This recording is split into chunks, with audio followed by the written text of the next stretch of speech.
But how sick can a motherfucker be to mess around with their own son? Now, I don't know whether that's his biological son or what. Either or, if he's adopted or what. First Lady still said, tell my son to bring the corn out. Bring the corns out. When he opened that damn door and bring them corn out, y'all, I thought I saw a damn ghost. I ain't gonna lie. But y'all, I ain't never drive so damn fast in my life.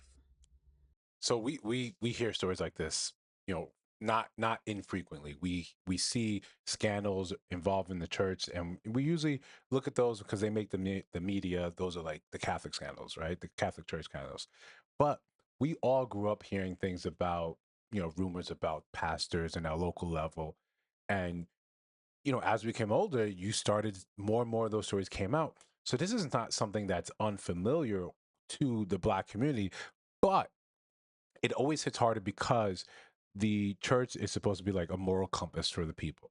You're supposed to know better because you spend time with the word, you spend time going over these things. So we believe that you're beyond reproach, especially from doing something as heinous as having sex with your child, or maybe, I don't think if the son's adopted or not, it makes a lot of a difference. But guys, before we get deeper into this one, guys, continue to like, comment, subscribe, hit the notification bell. And I really wanted to play this from the beginning, but she talks kind of slow, right? She's a little long-winded to get to the point, so I'll just recap it for you. She was invited to a cookout. She went over there. She said she knew a couple people there. Cool, no problem. Then she, says, "Oh, I need to use the restroom." Cool. She goes to the back. She said it's a very large house, an expensive looking house, and she gets lost. So she tries a room, it's not the right room. She tries another room, the door's unlocked, right? This is an important part to her story. The door's unlocked. She opens it and she sees the pastor having sex with a man. And she recognizes said man as the son of the pastor and the first lady. So she then says she does a 180 and she's hightailing out of there, breaking laws, breaking lights, just trying to leave. And she said, the part we heard, got verification that this is the pastor's son, because when she said, "Hey, Pastor Corn, I know that guy. That's the same guy I saw that the pastor was having sex with." So again, as a recap, I made a couple of videos of this, and it's a bit of a slog as she's just trying to get the story out. What you see in the comment section in subsequent videos of people saying, "Yo, you need to name the names." I agree with that part of it, right? And we'll talk about that in a larger context. What we have a tendency of doing is we're supposed to be protecting, the victims, the innocent, the people that were wronged. But oftentimes we think that somehow we should not air out some of this dirty laundry. If you see someone doing bad, in this case, something completely heinous, taking advantage of a child, even if the child is not yours, the child has been under your care, there is a bond there that you shouldn't be crossing. Obviously, I don't know what he particularly preaches in terms of homosexuality, but you leave that alone for now. It's just that child is under your roof, that child is under your protection.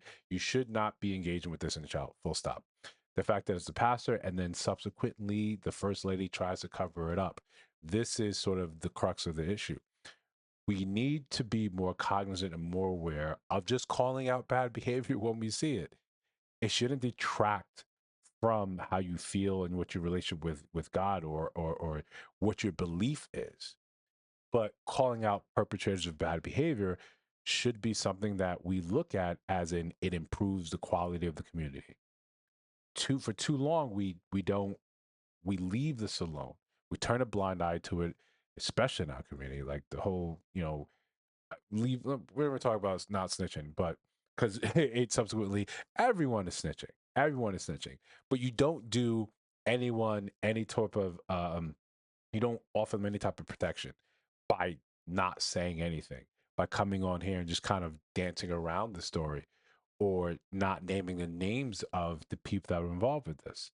Your first stop should have been, yeah, I'm going to the police. Right? You left the barbecue, you left the thing, go to the police. Just go to the police. Let them sort it out. Let people come in who have the authority and the ability to get the people that were the victims in there some sort of help, some sort of assistance.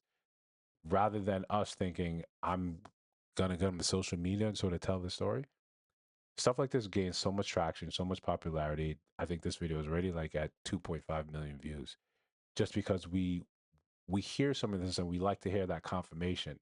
Sometimes there's a bit of us, there's a part of us is like, we like to see that people aren't as pious and as perfect as they make themselves out to be.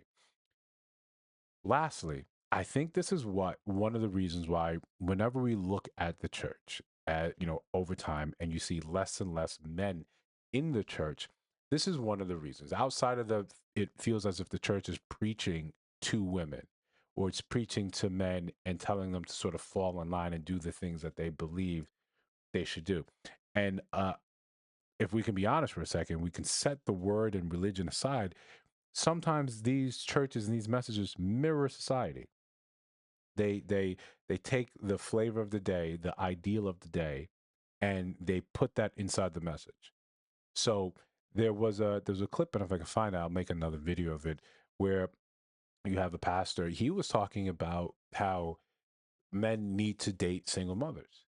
Well, because you have a large amount of single mothers in the church, now you're telling men to do this. You're calling it Christ-like. You're liking it back to Mary and Joseph. You were calling Mary a single mama, and it was, in the comments, people were like, I don't think that's how the story goes, and it's a wild thing to try to make that connection. So again, when the church is preaching a message that is in line with society, that's probably time when you start thinking about whether or not your attendance here is necessary or is mandatory.